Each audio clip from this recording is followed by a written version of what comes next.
Selamat datang di podcast Kotak Masuk. Podcast pengaman wawasan dengan canda.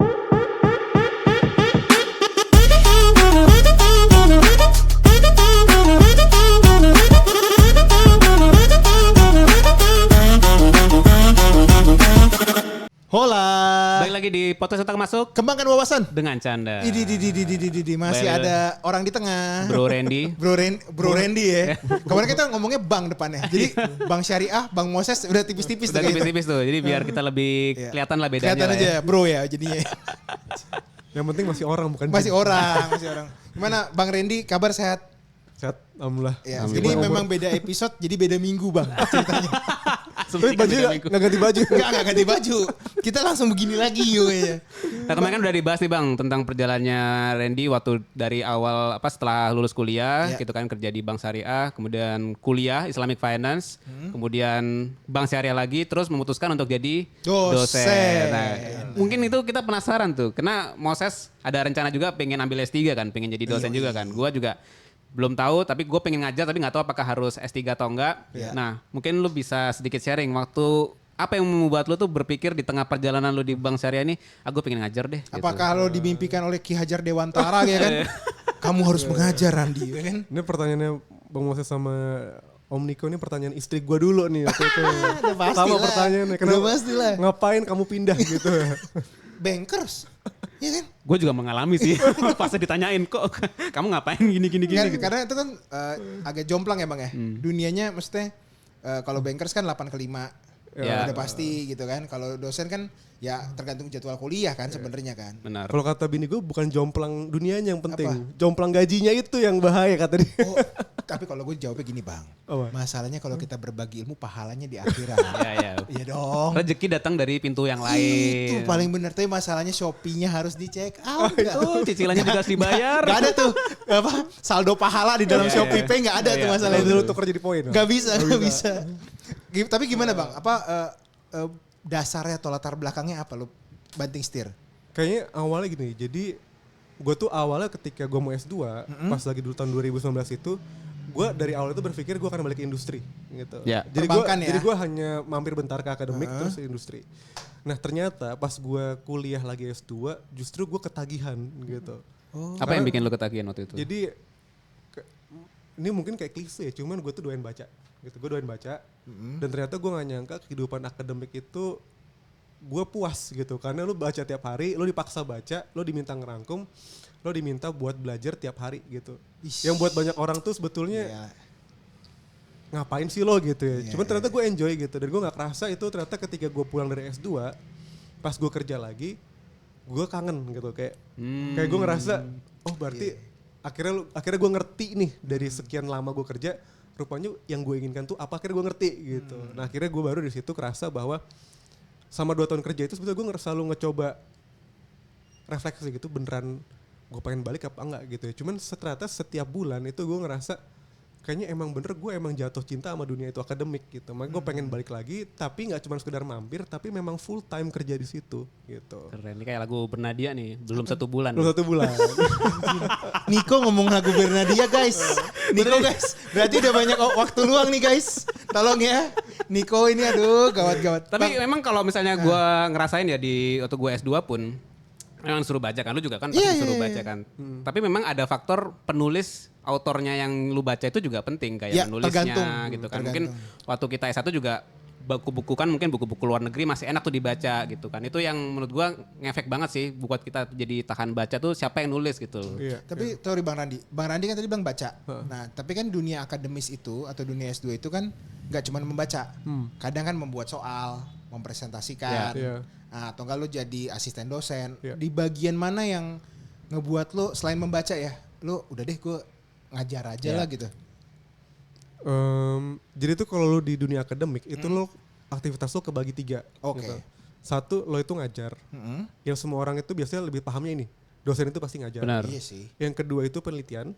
Yang ketiga itu Dia pengabdian pada masyarakat. pengabdian masyarakat, community service. Nah, Bedanya apa tiga ya? hal ini. Pengabdian tuh apa bentuknya? Kalau pengabdian itu kayak misalkan lo bikin seminar untuk UMKM. Oke. Atau misalkan lo bikin karya inovasi ternyata bisa digunain di Perkampungan mana? kampungan atau mana, kabupaten mana. iya. itu 3 itu. Implementasi ilmu nih. Ya, Kalau ilmu. penelitian kan lu kan cuman sekedar paper Ya. atau nggak jadi prototype. Tapi kalau pengabdian masyarakat Iya. langsung Langsung terjun ke lapangan. masyarakat. Oke. Gue udah searching. Oh, gue nggak tahu soalnya. Gue udah searching. Udah siap jiwa berarti nih. Apa tuh adalah istilah di Indonesia tuh Tridharma. Tridharma pendidikan. Kita tahu catur dharma bang. Iya, ini namanya Tri, nggak ya. sampai dharma. Iya. Terus lanjut bang. Nah, sebetulnya kalau S2 itu gue lebih ngerasain gue menikmati dunia penelitian sebetulnya. Karena gue waktu S2 itu gue nggak dibebankan untuk mengajar. Jadi asdos pun nggak waktu itu. Oh gitu. Karena waktu itu karena memang kalau S3 iya di sana, tapi kalau S2 nggak diwajibin. Nah disitulah gue akhirnya ngerasa bahwa kayaknya ini emang ini dunia gue nih. Akhirnya setelah gue menemukan apa berminggu-minggu gue bingung ngapain, akhirnya ini nih gitu. Ini nih ada momen disisitnya tuh ada di situ. Makanya gue pas gue pulang, pas gue balik ke industri itu gue cuman tahan sekitar 2 tahun sebelum akhirnya gue ngerasa gue bener-bener siap gitu. Dan tentunya 2 tahun itu gue butuh waktu buat izin dari Keluarga lah. Keluarga dulu. SNI. Jangan sebut istri Sama terus bang. ISO. Keluarga aja bang. oknum lah. Jangan. Oknum lah. Gitu. Jadi lu udah nyoba lagi 2 tahun. Udah nyoba lagi 2 tahun. Nah oke, kita sekarang step by stepnya nih Nick. Ya. Ketika lo resign, lo udah dapat peluang jadi dosen atau ada langkah lain? nggak Ada yang lo atau kayak proses open to work. Iya. Nyari apply gitu. Ini kalau kasus gue ya, Ya, waktu kasus itu lu aja. waktu gue apply ke universitas gue, itu Ya. gue masih kerja statusnya. Dan waktu itu gue sempat lapor ke atasan untuk FYI, gitu. Ngasih dia ancar-ancar aja. Nah prosesnya itu kalau saran gue adalah proses jadi dosen di Indonesia secara umum itu lo nggak bisa cepet. Jadi kemungkinan besar dari momen lo apply ke kampus, lo interview dan lo dapat offering, itu bisa makan setahun. Gitu. Jadi jangan langsung ujuk-ujuk resign kalau menurut gue. Karena itu ada proses yang harus lo jalanin.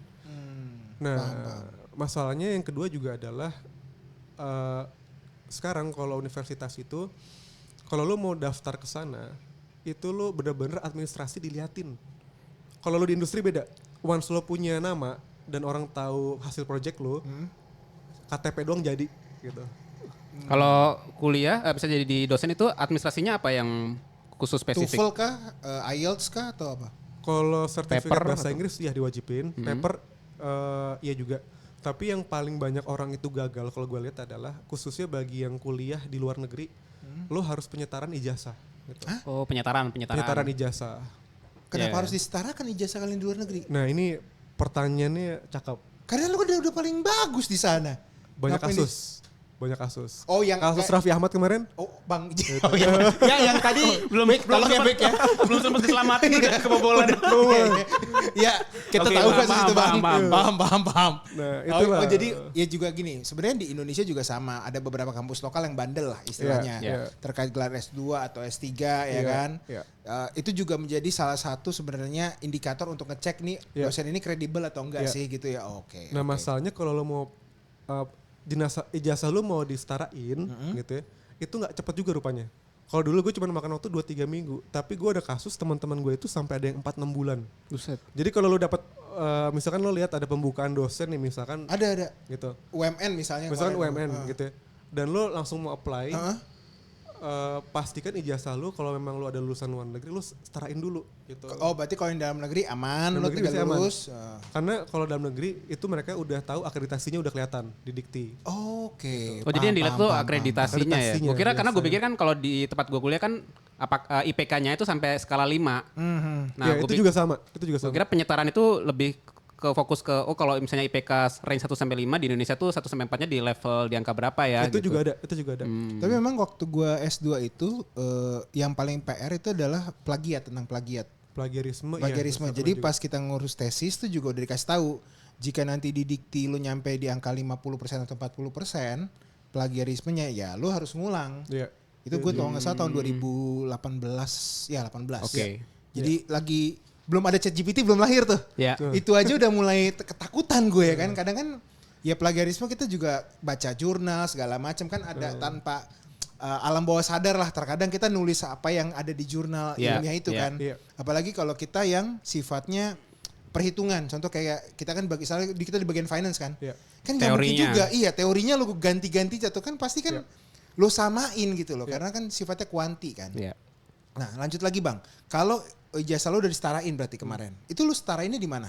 Di kementerian ada website-nya. Ada website-nya. Ini Kementerian Pendidikan, kan ya? iya. Jangan pertambangan ya teman-teman ya. Jangan kegelapan nih. Jangan kegelapan juga Jangan ya. kegelapan juga. Iya. Oh Betul. jadi ke arah sana ya. Iya. Oke. Itu lama nggak penyetaraannya? Tadi bisa mingguan, Mingguan? bisa bulanan. Itu yang kadang-kadang bikin lo frustasi gitu. Bayar? Nggak. Nggak bayar, Oh, gratis, nggak bayar. for free. Ini jadi kan biar ini kan Iya, info iya, juga iya, ke iya. teman-teman. Gue juga kan. belum menyetarakan sih dari kemarin yang Mending ijazah gua. langsung nih. Langsung aja ya? Oke. Perlu ditemenin? Di Ratu Plaza kan, dekat Ratu Plaza kan? Online kan. Oh serius tuh Online, tadi bikin Oke online. lah, oke.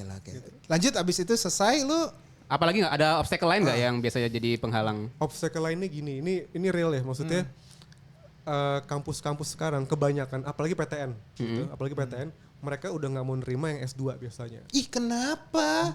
Kenapa ada? Jawabannya satu, Apa? Kebanyakan ya? akreditasi.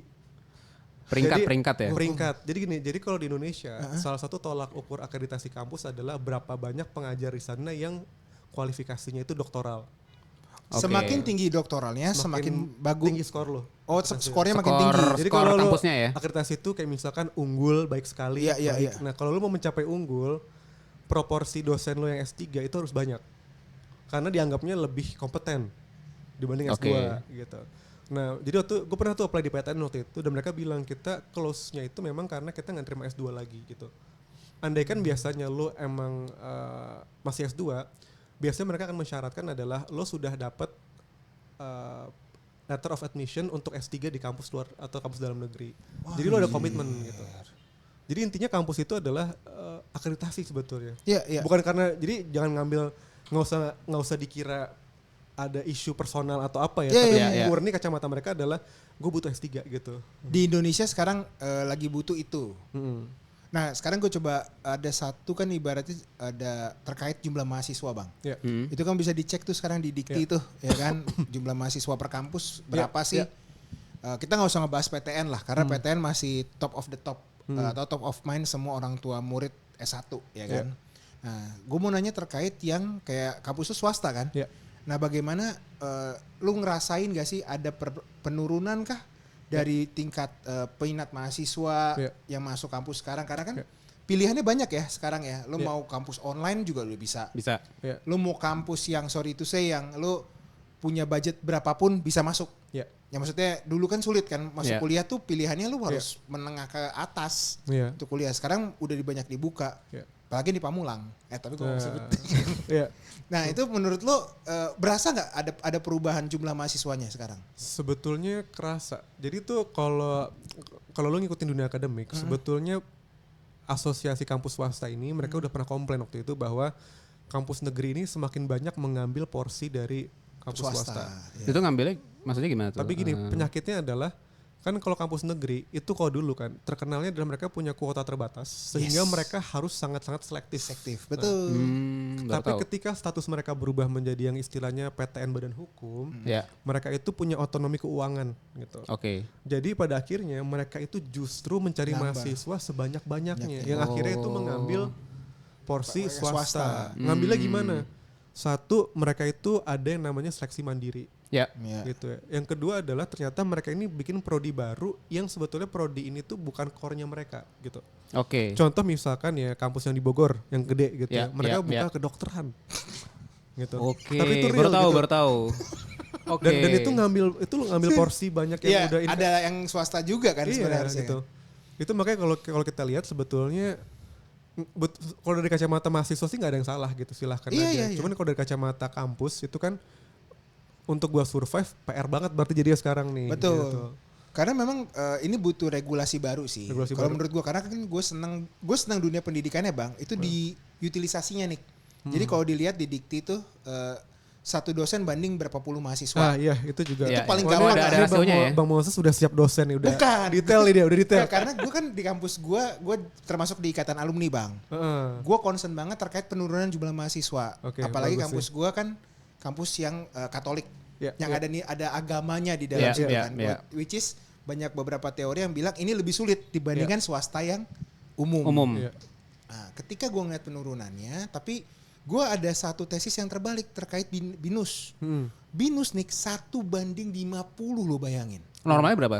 ya lu bisa 40 lah, 40 udah bagus banget. Oke. Zaman sekarang ya swasta ya, kita nggak ngomongin yang negeri lah. Karena negeri kan punya kebijakan sendiri. Ini swasta lawan swasta. Jadi kalau BINUS udah sampai 50, lu bayangin jumlah mahasiswa barunya rata-rata 1.700 orang bro. Satu angkatan tuh ya. Satu angkatan. Nah BINUS itu kalau menurut gue ya, dia kan nggak murah sebenarnya masuknya. Iya. Nggak murah kan. Tapi pertanyaannya kenapa bisa banyak? Nah ini pertanyaan yang bagus juga nih. Sebetulnya kita udah di kampus swasta itu kita juga udah ada mengambil kesimpulan lah bahwa sebetulnya isunya tuh bukan swasta atau PTN. Oh apa Brand. Tapi isunya adalah brand dan value proposition aja. Itu ini benar. Karena Ini bisa benar. kalau kita boleh nyebut merek ya, ada beberapa kampus lain yang sebetulnya kalau secara apa namanya performance gitu sebetulnya justru malah meningkat gitu. Mungkin BINUS bisa, tapi gue kenal beberapa kampus lain kayak misalkan Prasatya Mulia, Prasmul ya. Iya. they survive in a good way gitu, dan mereka ternyata membuktikan bahwa nggak selamanya PTN itu yang menang gitu. Iya. Sepakat. Karena bahkan kampus-kampus swasta ini secara akreditasi mereka tuh levelnya sama kayak PTN. Jadi levelnya. dan isi dosennya pun itu juga dosen-dosen yang levelnya juga nggak main-main Gawat, gitu. iya. Jadi maksud gue kalau Bang Moses bilang kayak gitu, menurut gue emang faktanya bahwa memang brand itu juga megang peranan sekarang. Dan memang kalau tadi nih kayak misalnya kita jadi dosen nih kayak Bang Randi ya. Ngomongin brand kampus itu nggak gampang loh dibandingin perusahaan ya. Ini kayak kita ngomongin education business. Iya. Ya lo ketika kena sekali viral yang nggak enak nih, apalagi lo ngomongin kampus yang ada, kayak kita udah concern banget terkait pelecehan seksual. Iya. Itu yang gue juga takut Bang bini gue. Kamu awas ya, Oh, iya. jadi dosen nanti kena kasus ya kan.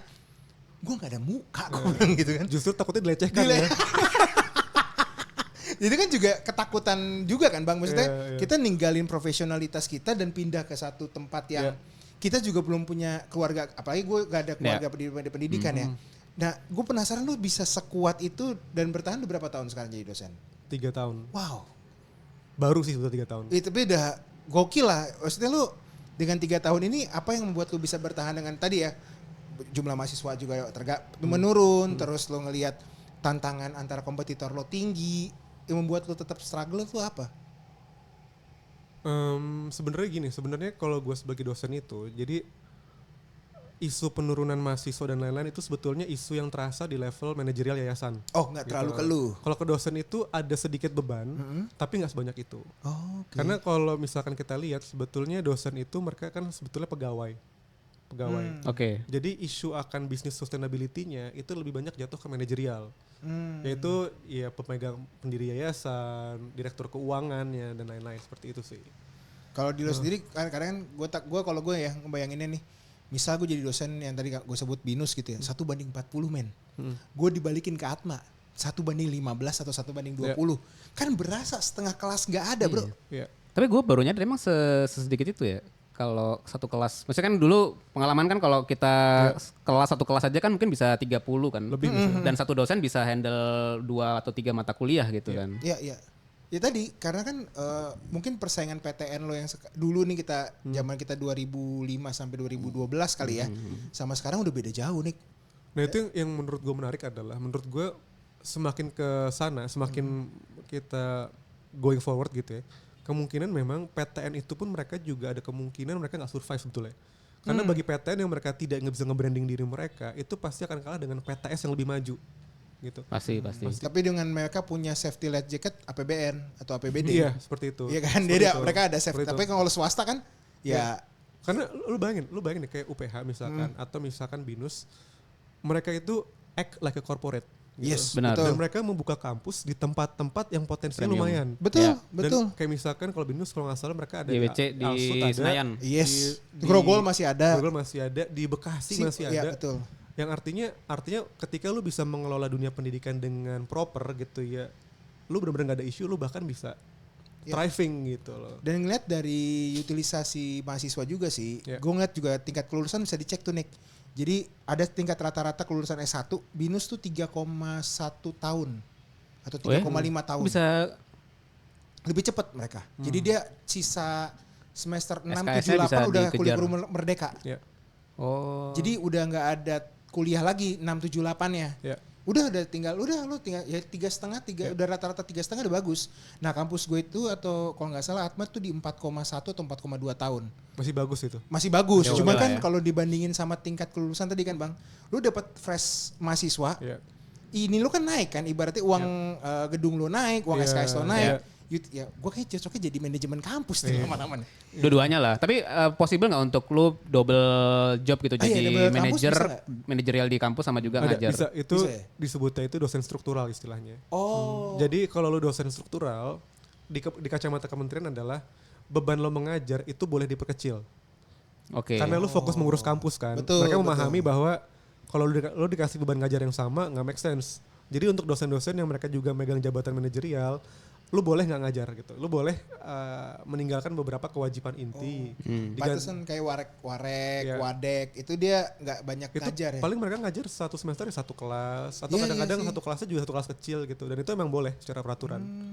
Oke. Nah lu selama 3 tahun udah lu laluin, apa yang akhirnya bisa lu petik pelajarannya? Maksudnya apakah kan tadi kan lu di awal sudah punya bayangan nih, gue suka nih dengan dunia akademik, lu suka membaca, lu suka meneliti. Nah setelah 3 tahun kecemplung di sana gimana rasanya sekarang? Sesuai nggak dengan ekspektasi lu atau ada yang justru di luar ekspektasi atau bagaimana gitu? Gue nikmatin tuh Nick. Nikmatin ya? Ini mungkin juga gue sempat bilang ke bini gue gitu. Ini lucu juga. Waktu gue di corporate dulu, gue itu tidak semangat datang di hari Senin. Ya iyalah jadi siapa? jadi lu minggu sore itu udah moodnya udah berubah. Minggu sore lu tuh udah Udah mau di selesai nih hari Minggu. Senin gue salah apa lagi nih ntar di kampus di kantor gitu ya. Tapi ketika gue jadi dosen gitu, gue bener-bener looking forward buat hari Senin gitu karena gue ngerasa ini yang kemarin kayaknya gue harus jelasin lebih tuntas lagi nih. Oh, itu ada dan itu ternyata ngaruh sebetulnya. Ya tapi mahasiswa lo yang hari Senin Iya. yang apes anjir. Gue ketemu Gua Pak lagi. Randi nih hari Lu Senin udah nih. pernah belum dapat feedback dari mahasiswa lu gitu? Kira-kira kan biasanya kan kalau setiap selesai semester Iya, kan ada tuh kan ada. feedback. Kira-kira sebagian gimana tuh?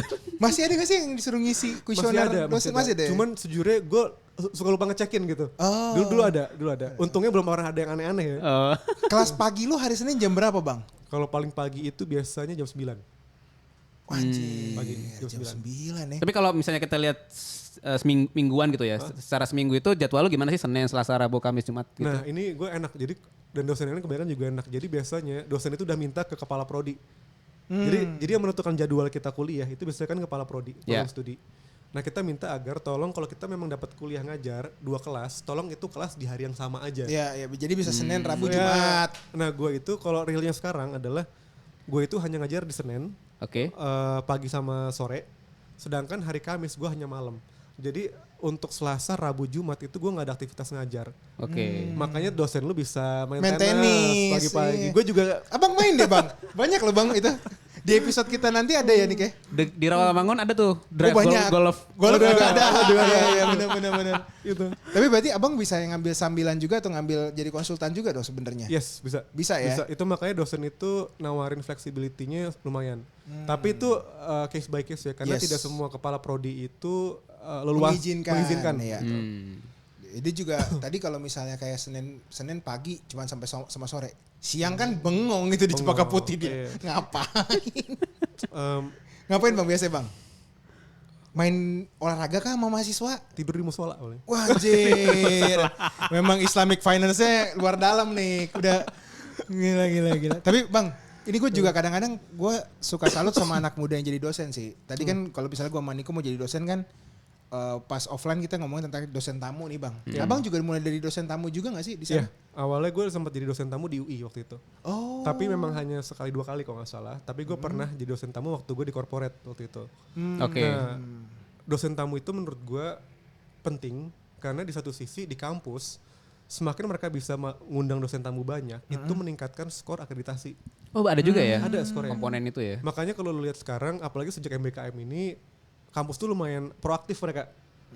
Ketemu orang di industri, lu ada waktu ngajar nggak bentar, seminggu paling 2 jam. Kalau mereka mau, itu bisa ningkatin akreditasi. Gitu.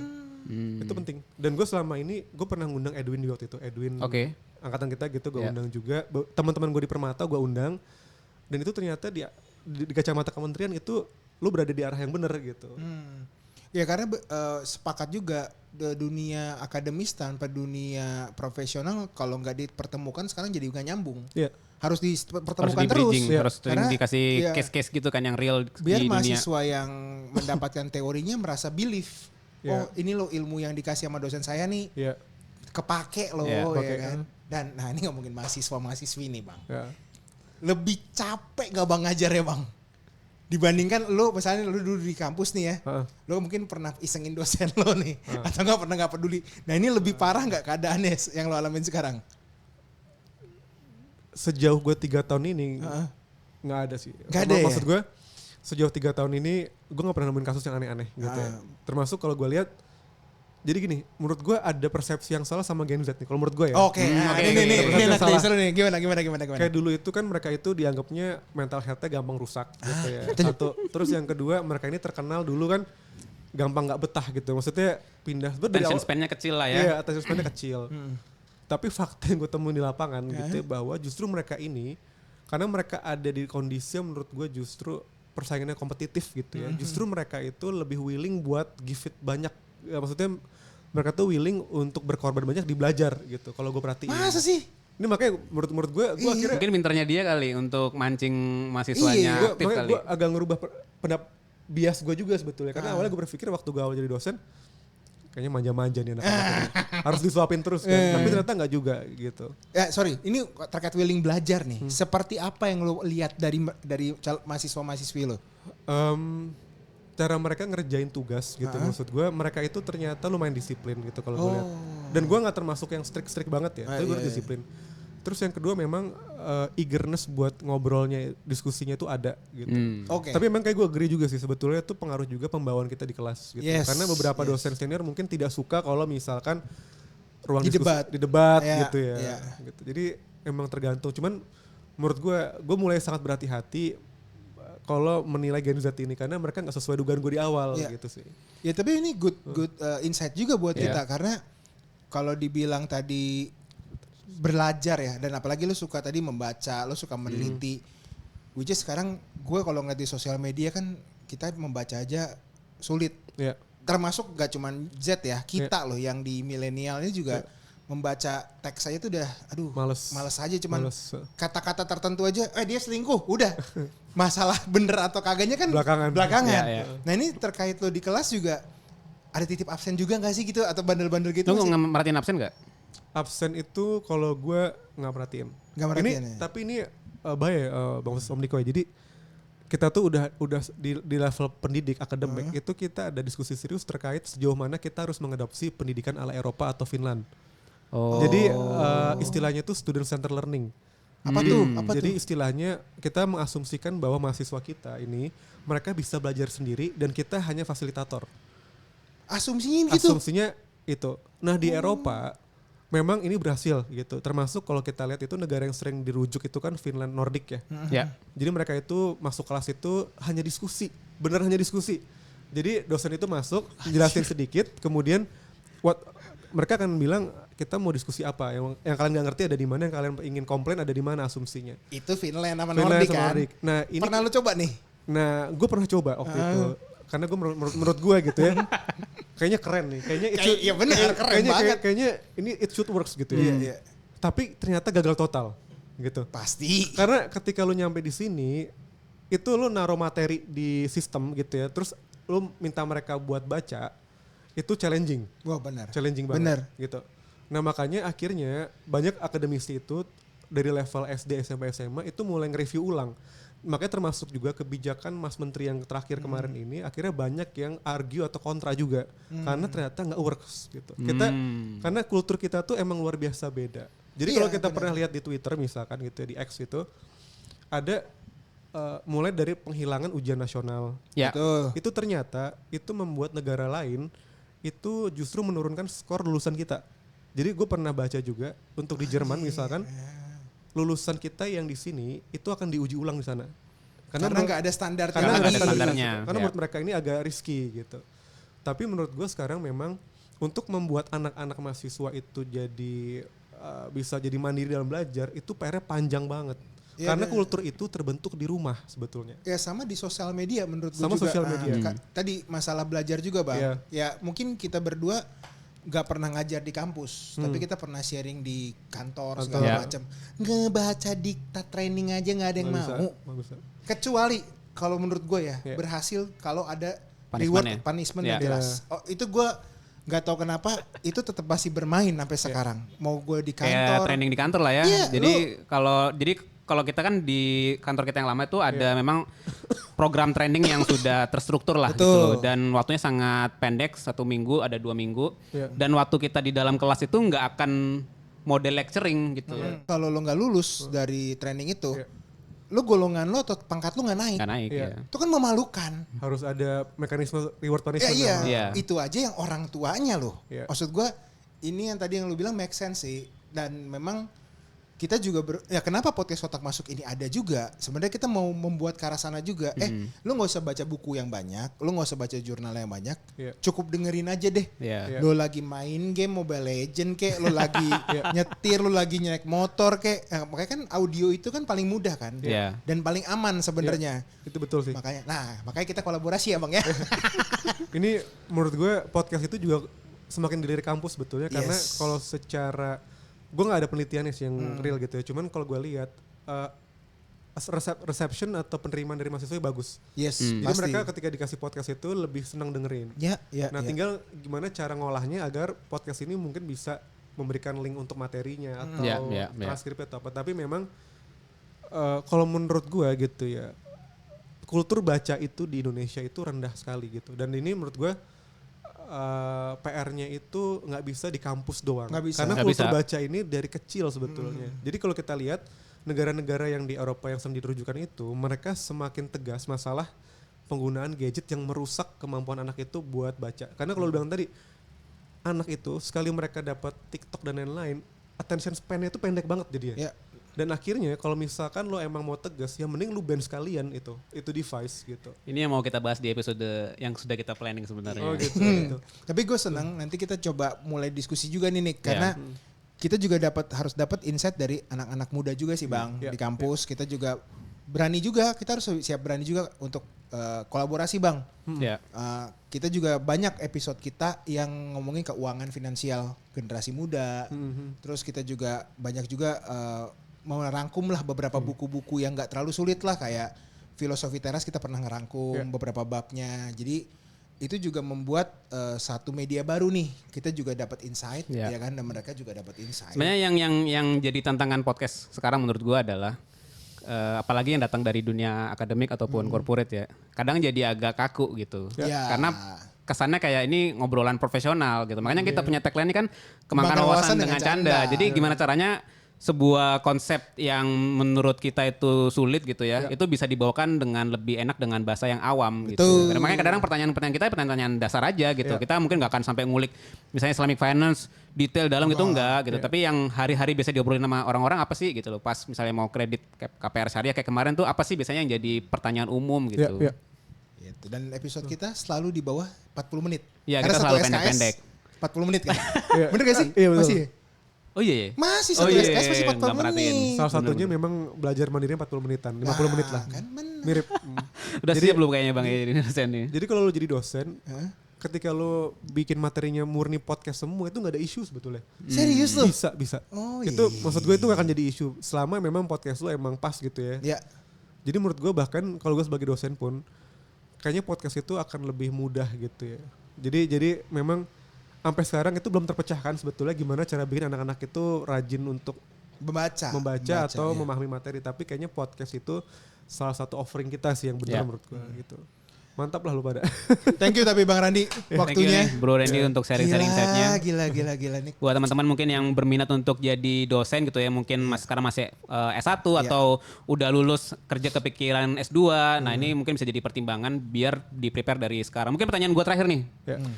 Kira-kira kalau misalnya mau jadi dosen itu sebaiknya kita ngomong sebaiknya nih, langsung nggak S1, S2 ngajar atau S3 ngajar, atau kayak kami nih yang udah profesional gitu, yang udah ada di industri selama bertahun-tahun gitu, telat nggak sih misalnya kalau mau jadi dosen gitu di umur misalnya hampir 40 gitu.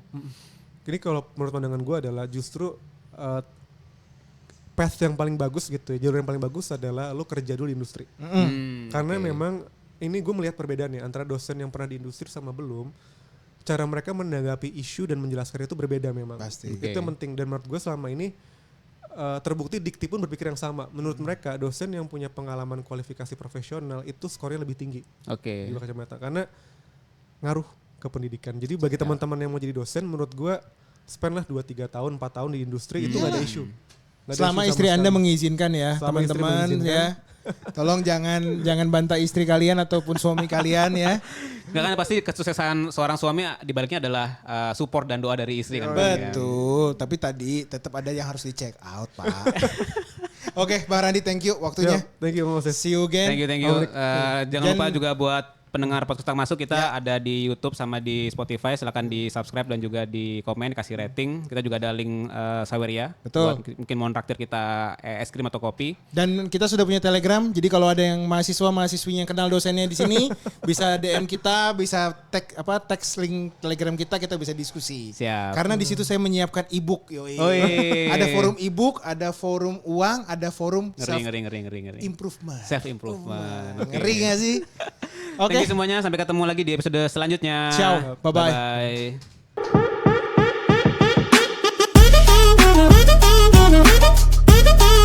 Bye-bye.